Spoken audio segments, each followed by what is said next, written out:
Kukuha na tayo ng ating tinapa. Hindi pa man siya ka-perfectan. Pero nakita nyo naman guys, nagba-brown na rin siya. Kasi natotom Jones na ako at gusto ko ng tumikim. Ayan, nag-brown-brown na din siya at nag-dry-dry na din siya. At kung makikita nyo guys, nabawasan na din siya. Kasi tumira na rin lola nyo ng dalawa kanina. Kasi bigla ako nagutom. Sorry.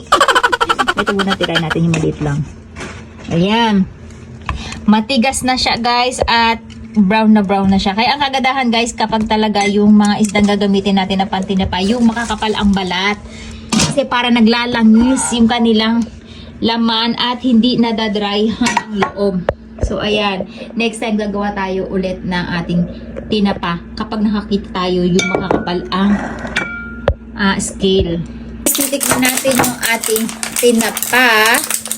Although natikman ko na kanina, ang ingay ng asawa ko. Although natikman ko na to kanina kasi nga nagutom talaga